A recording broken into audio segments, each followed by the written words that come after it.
بسم الله الرحمن الرحيم. ازيكم يا حبايبي؟ عاملين ايه؟ يا رب تكونوا باحسن صحة واحسن حال. تعالوا بقى نشوف النهاردة. انا نزلت كان معايا 300 جنيه في البوك، بس انا للاسف ما صورتلكمش ال 300 جنيه قبل ما انزل. كنت كنت عايزه يعني اقول لكم فيديو قبل ده، بس انا بصراحه نزلت على طول.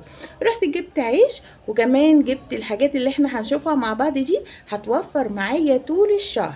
ازاي هنوفر 300 جنيه؟ هتقولوا لي نوفر طول الشهر. هقول لكم على الافكار والحاجات اللي هنعملها بالحاجه اللي انا جايباها دي. بس قبل ما اقول، ما تنسوش اللايك والاشتراك في القناة عشان يوصل لكم كل جديد، وما تنسوش تفعيل الجرس واللايك اللايك اللايك. خلاص. تعالوا بقى معايا نشوف جبنا ايه بال 300 جنيه. و... ويا رب تكون فيديوهاتي بتستفادوا منها بجد. بس ارجوكم يا جماعة اللايكات، حتى يعني نفسي فيديو يوصل 1000 لايك. انا مش عارفة كلهم 14 و15 ليه. وصلوني بقى، هتشوفوا افكار جديدة في الفيديو ده ان شاء الله. بصوا يا حبايبي، اول حاجة جبت ب20 جنيه بصل. انا دايما لما بنزل في المشتريات بتاعتي بتلاقوا البصل. كان عندي بصل احمر، بس انا حبيت ان انا اجيب البصل الابيض ده، فجبت ب20 جنيه بصل. خلاص، ال2 كيلو دول ب20 جنيه. طيب جبتي ايه تاني؟ هقول لكم بقى. البطاطس حبيبتنا لقيتها ب10 جنيه، جبت 3 كيلو. البطاطس دي بتنفع معانا وبتستر البيت والله. الحاجة اللي لازم تبقى في بيتك البطاطس والطماطم والبصل والحاجات التانية بقى، ايه، التوم، الحاجات دي كلها بتبقى. والفلفل طبعا لازم يكون موجود عندنا في التلاجة. تعالوا بقى نشوف كمان جبت ايه. جبت، بصوا، الطماطم دي 3 كيلو ب20 جنيه. يبقى كده بصوا، طماطم جميلة وجامدة وزي الفل، بس انا هعملها صلصة. لقيتها ب6 جنيه ونص 30. وهوريكم بقى دلوقتي، انا هطلعها لكم بس عشان انا لسه جايباها. وجبت وركين ب90. طيب هنشوف بقى دلوقتي. يلا بينا نخش على المطبخ واوريكم انا هعمل ايه من الفرخه والوركين طول الشهر، والحاجات اللي انا ممكن اعملها منها وتوفر معايا. يلا بينا. بس قبل ما نبتدي ما تنسوش اللايك والاشتراك في القناه. يلا بقى ادينا اهو دخلنا المطبخ، جبنا الفرخه.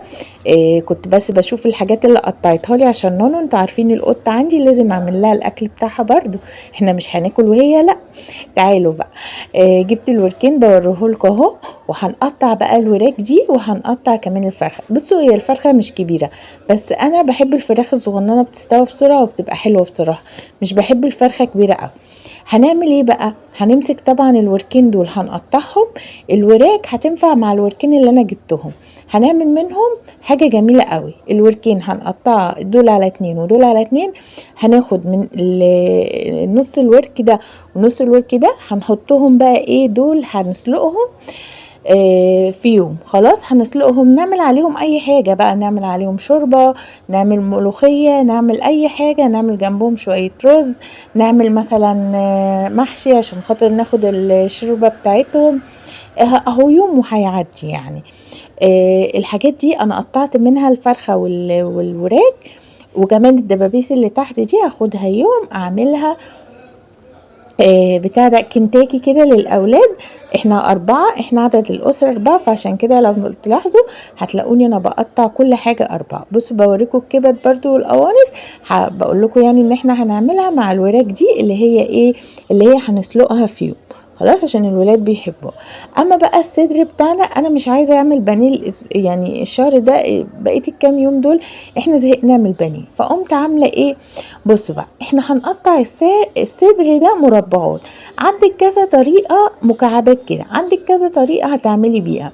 عندك افكار ان انت ممكن تمسكيها تهرسيها في الكبة ببصلاية وشوية ملح وفلفل وتوم باودر وبصل باودر، وتعمليها زي كده الناجتس.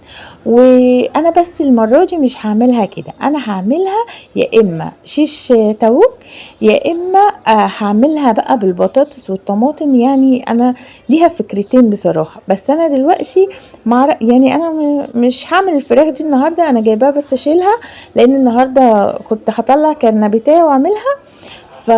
فبصراحة انا يعني مش عارفة، انا قطعتهم كلهم مكعبات صغيرة كده زي ما انتوا شايفين.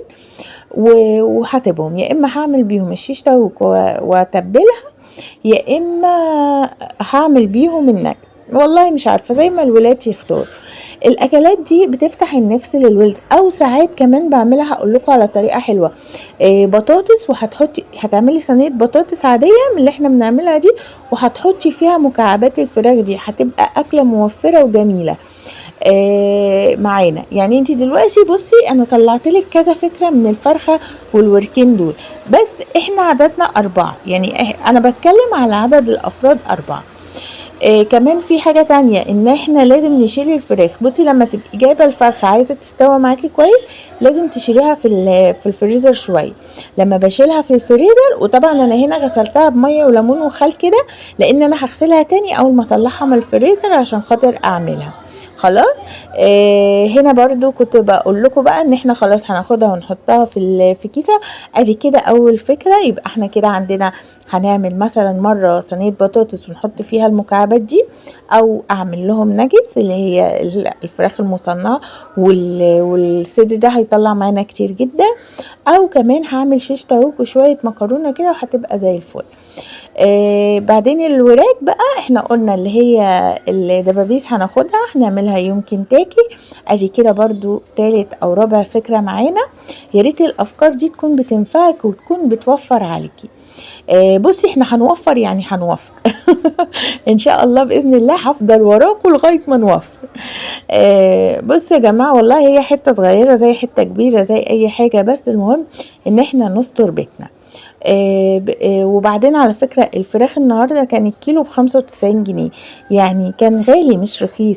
فاحنا لما نعمل من فرخة 4 أو 5 وجبات ونحطهم كده في التلاجة، هينفع معاكي يوم عايزة تعملي شوربة، يوم يا ستي الدبابيس دي لو مش عايزين نعملها كنتاجي، ممكن ناخدها نعملها مثلا نسلقها برضو ونعمل جنبها اي حاجة براحتك. عايزة تحمريها برضو جنب الولاد كده بشوية فيجيتار اعمليها. يا رب الفيديو يكون عجبكم، بحبكم واشوفكم